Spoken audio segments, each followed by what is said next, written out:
On the warpath a bit when we opened up this afternoon because I couldn't believe what I saw when I opened the Sunday paper and saw a story about a possible tent for the downtown of Daytona Beach to deal with the homeless. And I thought, whose idea was this? Well, very kindly, City Commissioner Pam Woods, who happened to be available, has come in to visit with us for a few minutes today on WNDB. Commissioner, it's great to see you again. Thank you for coming in. Yes. Who's driving this train? Whose idea was this? Is this Mr. Deneen's? Is it Josh's? No. Whose is it? Well, Josh, and I think what's unfortunate is you have an individual that's been coming to our meetings for quite a while, and now he's at the county council, trying to bully the city and doing something that doesn't make sense. And I think you and I both know, and most people that have been around for a while, homeless in the city of Daytona Beach, and particularly in downtown, it's not a new issue. It's not a new problem.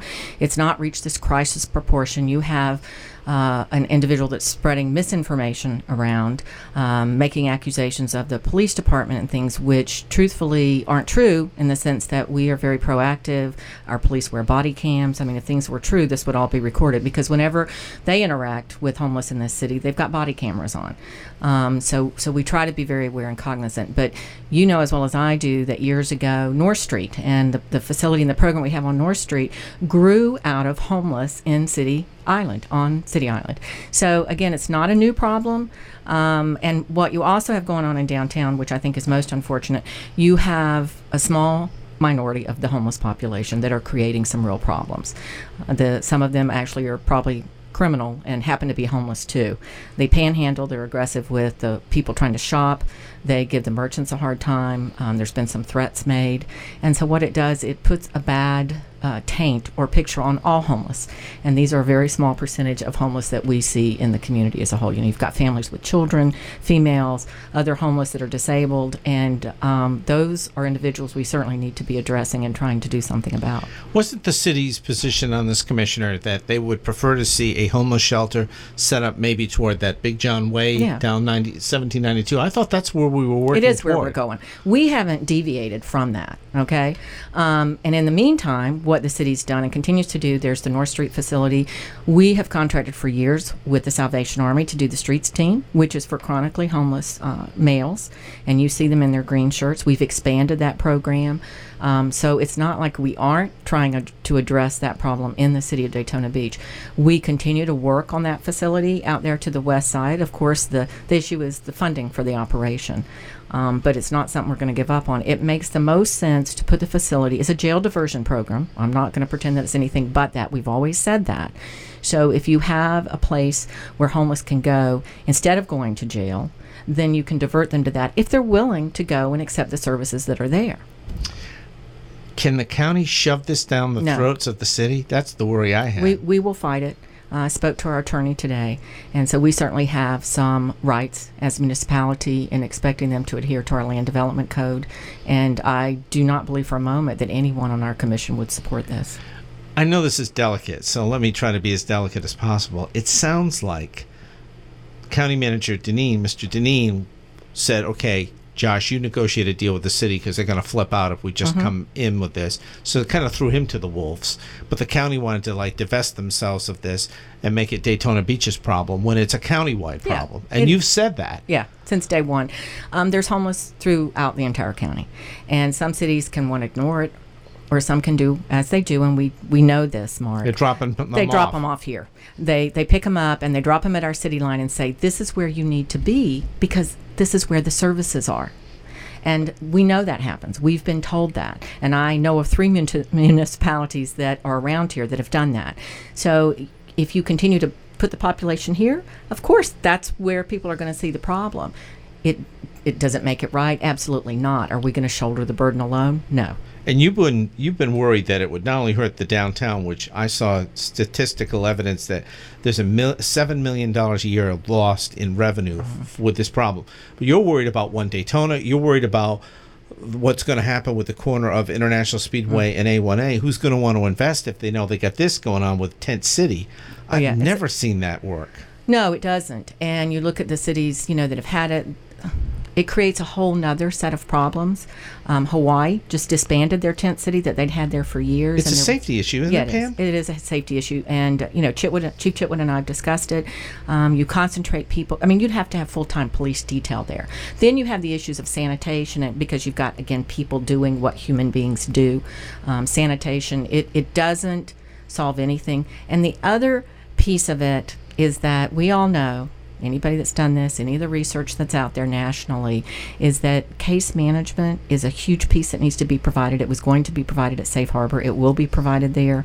The Veterans Program, the Salvation Army's declared functional zero in the Veterans Program. The reason that's been successful is case management was a critical piece of that.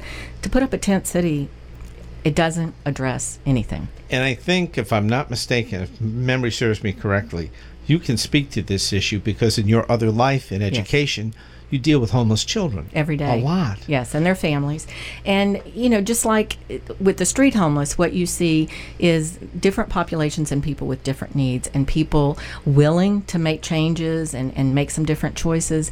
And those are the ones, that if you have the services like what we're looking at doing up at Hearst, the county and HUM is looking at doing at Hearst, putting in a family shelter, you can change lives. But there are a percentage of families that I deal with in my job, and I've been doing this 13 years now, that it doesn't matter how many services you offer or how many interventions you try to provide because of underlying issues that are going on, whether it's substance abuse or mental health or bad choices or domestic abuse, nothing ever changes, and the children, unfortunately, are victimized over and over again. Commissioner, am I wrong to think this way, but there's a network that works outside of the city that has somehow gotten the message out, maybe Gainesville, Ocala, that it's okay to come to Daytona Beach to hang out in their downtown.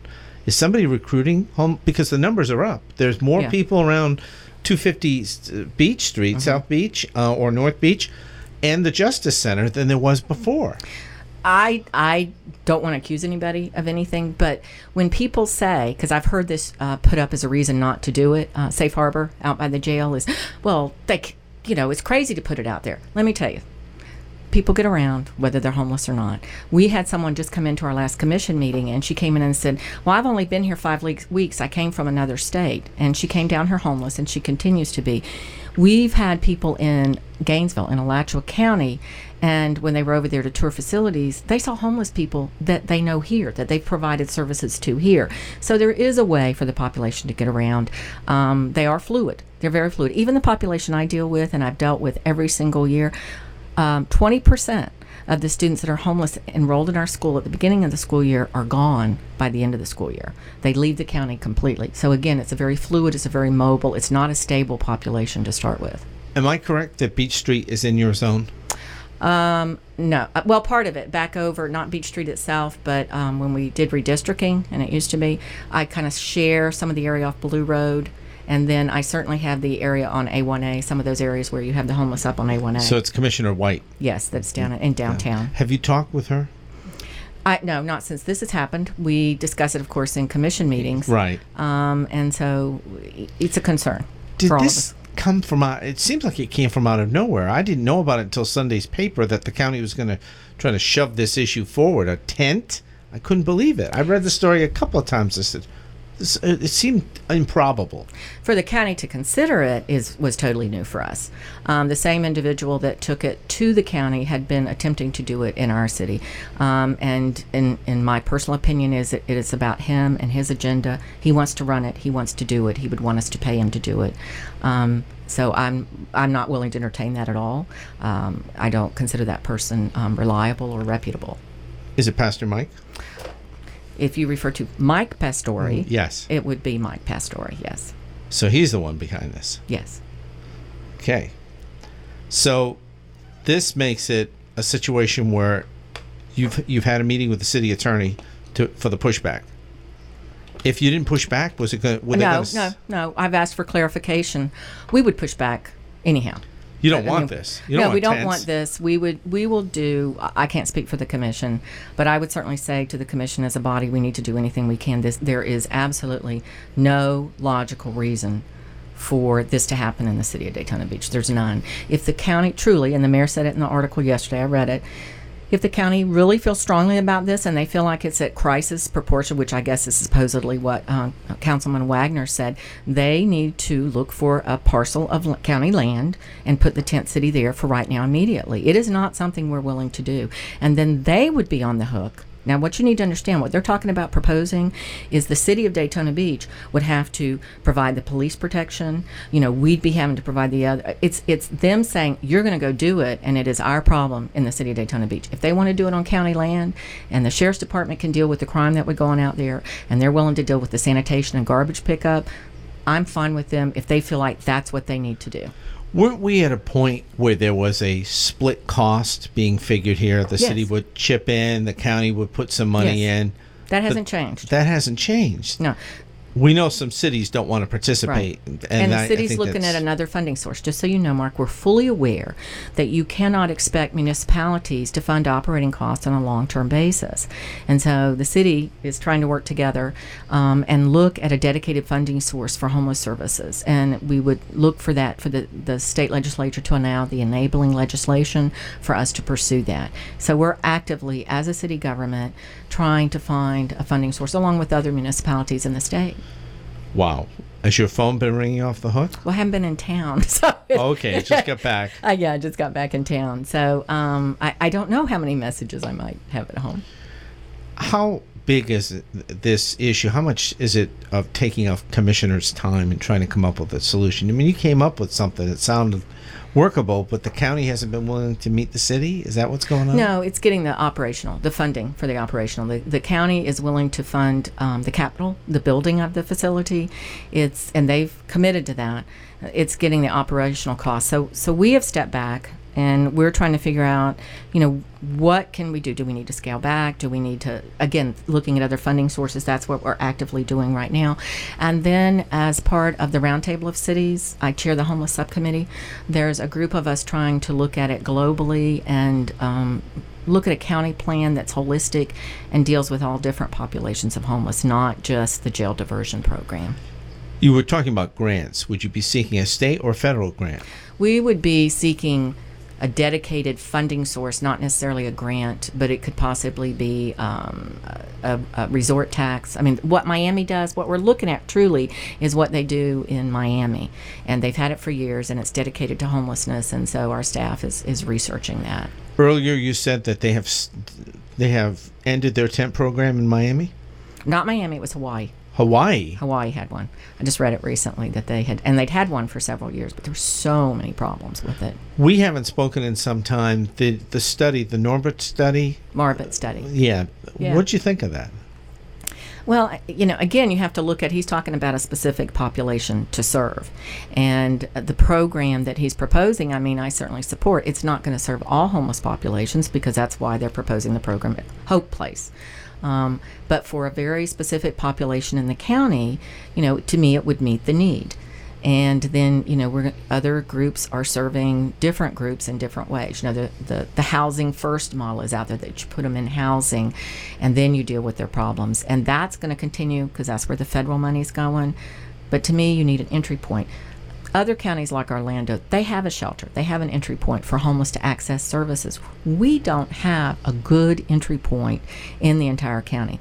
Two other things that are happening in the coming year that Marbert talked about in his plan is a coordinated system, coordinated entry, and then your management information system, which is the data. And so we approved, or I sat on that committee, that looked at some federal money coming in, HUD monies, that will fund positions to get that part of what Marbert talked about in the plan actually going in Volusia County.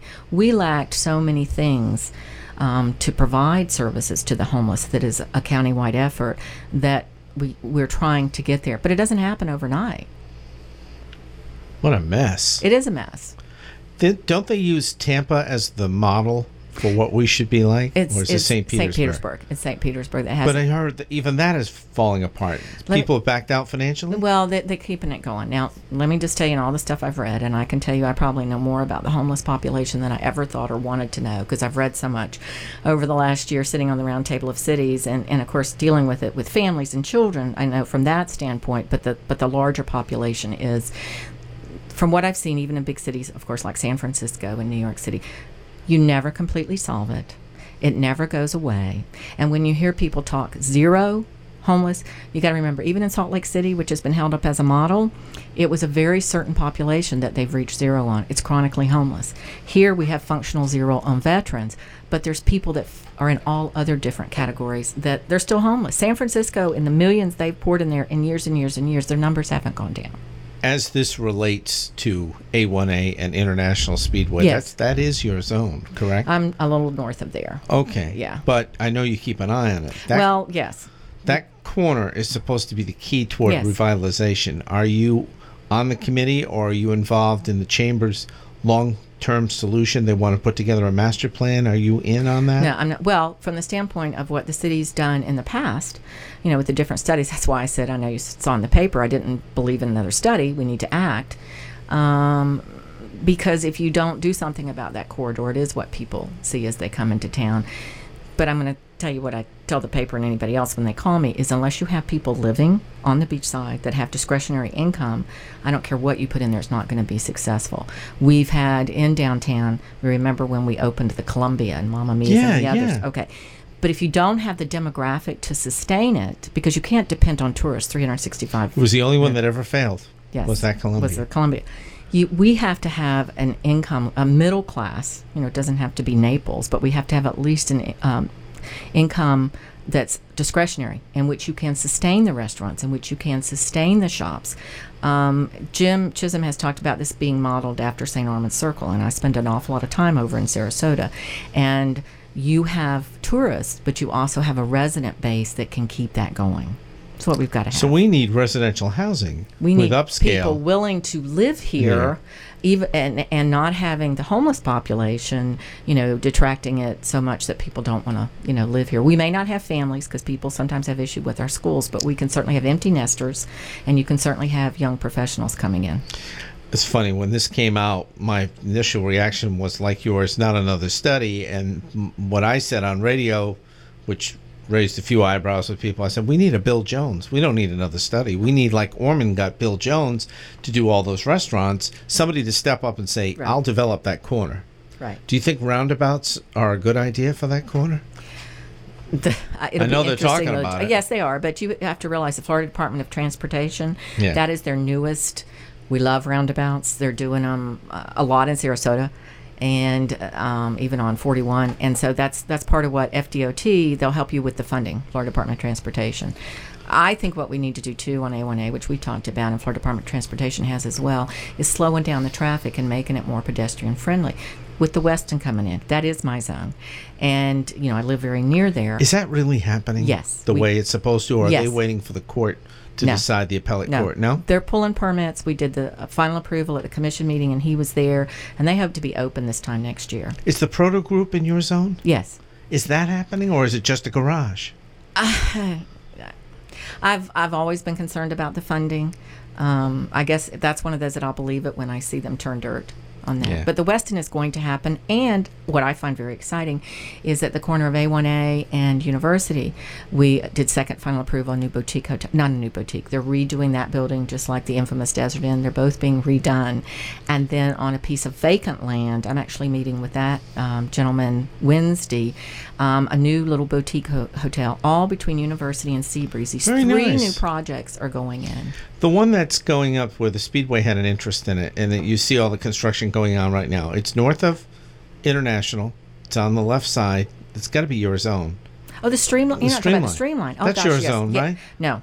That's not. No, I'm north. Think Ormond Okay. Beach line down to Seabreeze. And then Okay. Kelly and I share Seabreeze, which is interesting. I have the north side. She has the south side. But you can't, honestly, as a commissioner, really stick to your zone, because you have to worry It's about it citywide holistically. impact. Yeah, it's a citywide impact. Streamline, so excited. Can't wait for them to finish. I know they encountered some difficulties. When you do an old building, don't ever know. I live in a house that's 90 years old. Trust me, I know. And so they're moving forward again. Very excited to see those kind of projects happening. And you've got the Hilton Garden Inn that's been redone up by Bel Air. That is my zone. I love seeing existing buildings that we've already got here being redone and opened. Are you up for re-election next year? Yes. Are you seeking re-election? No. That's what I heard. That's right. You're done? I've been in 8 years. Yeah. Yeah. Will you ever seek elected office again? Probably not. Wow. Yeah. Well, you've done a marvelous job. You've been a great conscience for the city. Thank you. And speaking truth. You will be missed. But Thank I'm you. proud that you have another year to do this.